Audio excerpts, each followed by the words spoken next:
Les 12 erreurs à éviter dans un couple. Les 12 erreurs à éviter dans un couple. La première erreur, la communication insuffisante. Ne pas communiquer suffisamment dans un couple peut créer des malentendus et des conflits. La deuxième erreur, l'absence de compromis.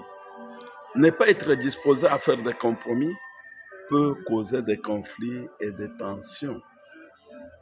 La troisième erreur à éviter dans un couple, la négligence des besoins de l'autre.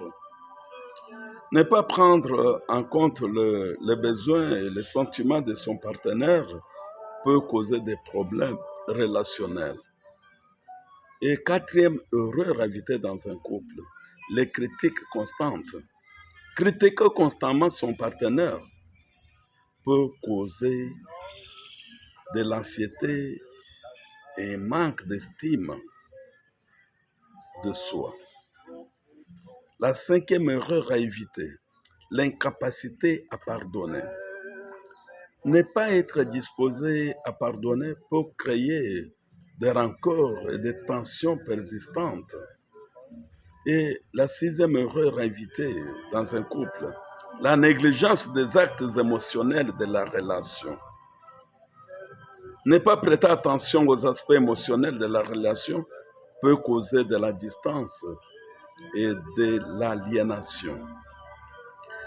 La septième erreur à éviter dans un couple, la prise de décision unilatérale. Prendre des décisions unilatérales sans consulter son partenaire peut causer des conflits et des ressentiments. Et la huitième erreur à éviter, la recherche constante de perfection. Chercher la perfection dans la relation peut causer des stress et peut également empêcher de prendre des risques et de faire des erreurs nécessaires pour apprendre. Et la neuvième erreur à éviter dans le couple, le manque d'engagement. Ne pas être engagé dans la relation peut causer de l'insécurité et de la frustration.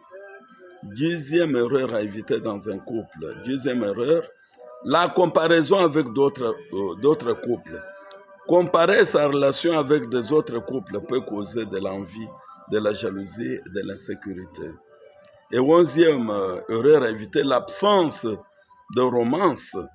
Et la douzième erreur à éviter, l'infidélité. L'infidélité peut causer des dommages irréparables à la relation, à la confiance entre les partenaires.